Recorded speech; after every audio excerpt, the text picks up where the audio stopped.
시청자 여러분 안녕하십니까? VOA 뉴스투데이 시작합니다. 미국 국무부는 북한의 핵실험과 대륙간 탄도미사일, ICBM 발사 등 추가 도발 가능성에 여전히 우려하고 있으며 이에 대한 적절한 책임을 물릴 준비도 돼 있다고 밝혔습니다.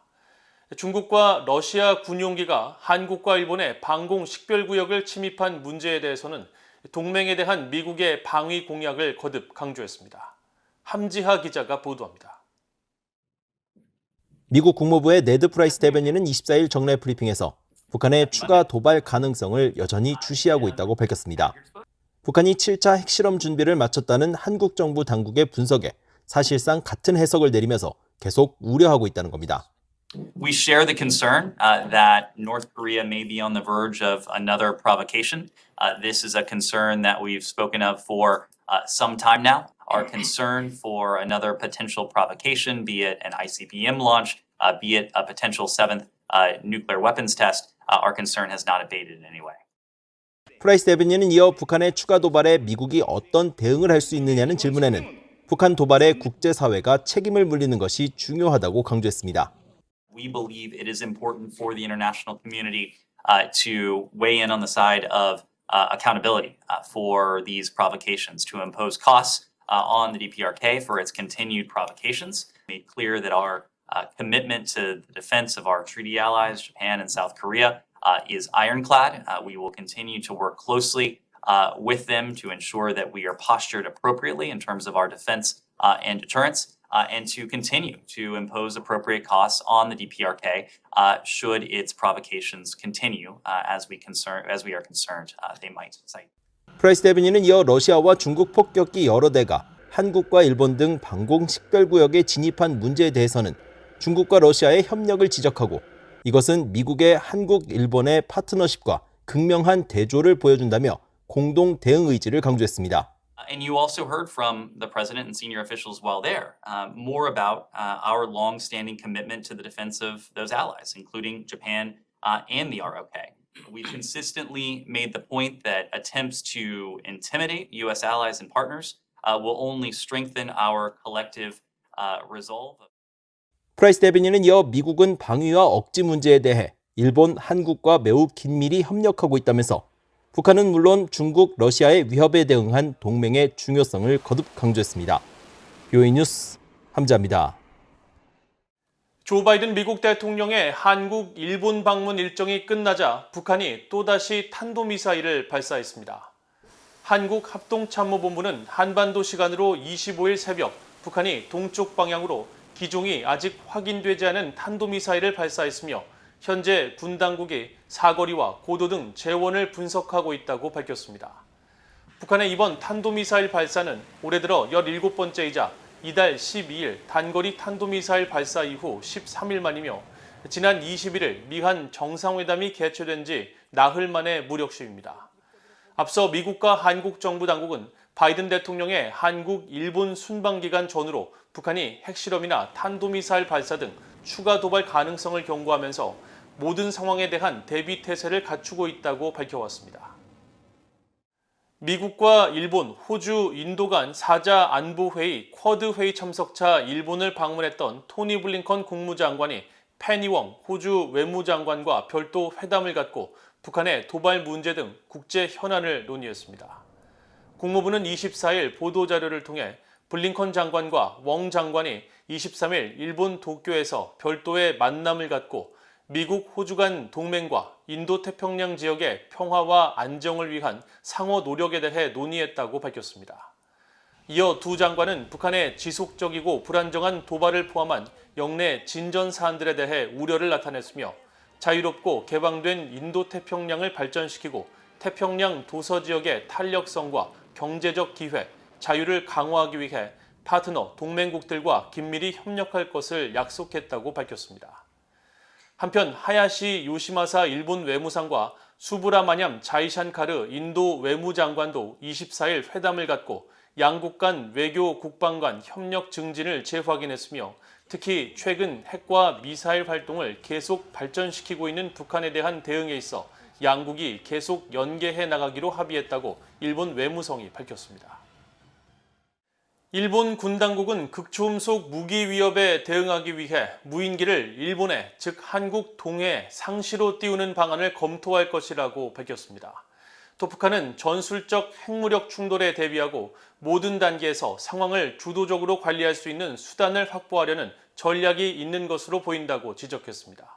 박동정 기자가 보도합니다. 일본 방위성은 2022 회계연도에 극초음속 활공 비행체를 탐지 추적하기 위해 동해 상공에 무인기를 활용하는 타당성을 검토할 것이라고 밝혔습니다.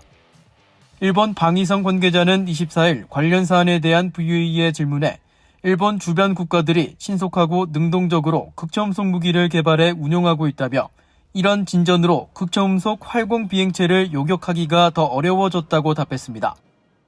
이 관계자는 그러면서 여러 극초음속 무기를 탐지하고 추적하기 위한 무인기 사용과 운영에 대한 개념, 또 무인기와 위성사진을 함께 활용하는 방안이 조서에 포함될 것이라고 밝혔습니다. 앞서 북한은 지난 1월 5일과 11일 연이어 동해상으로 쏜 발사체에 대해 극초음속 미사일 시험 발사에 연속 성공했다고 주장했고, 미 국방부는 북한의 극초음속 미사일 시험 주장을 반박하며 탄도미사일로 보고 있다고 밝힌 바 있습니다. 극초음속 미사일은 마하 5 이상의 속력으로 저고도에서 비행하는 미사일로 현존하는 미사일 방어망으로 막을 수 없는 무기체계입니다.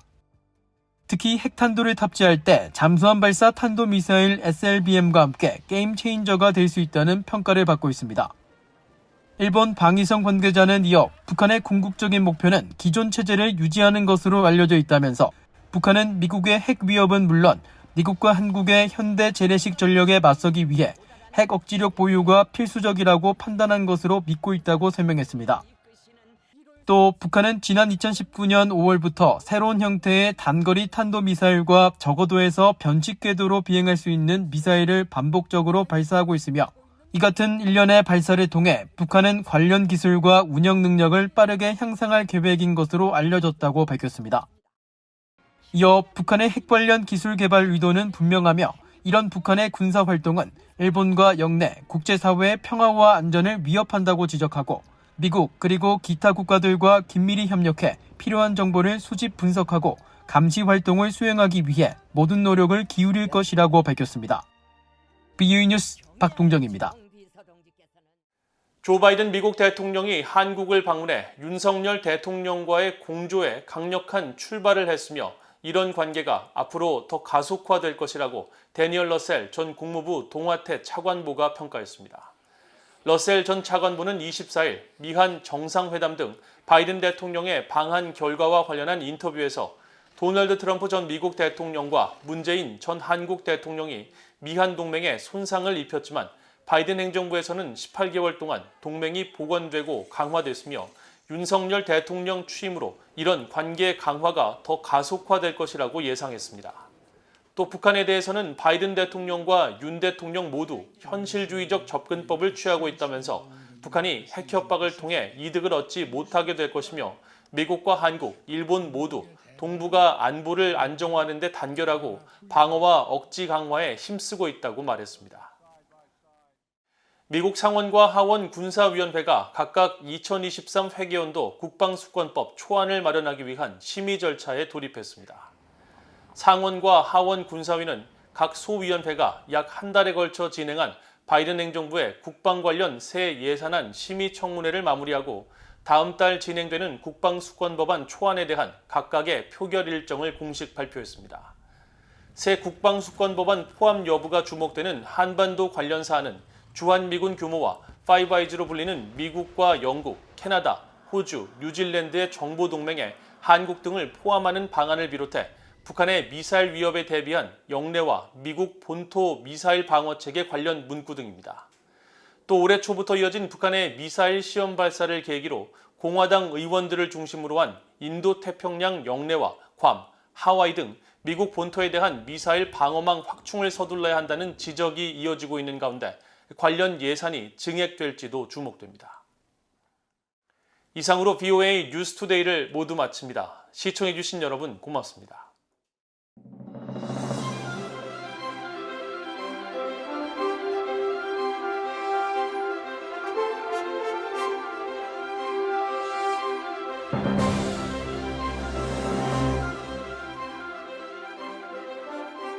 있습니다.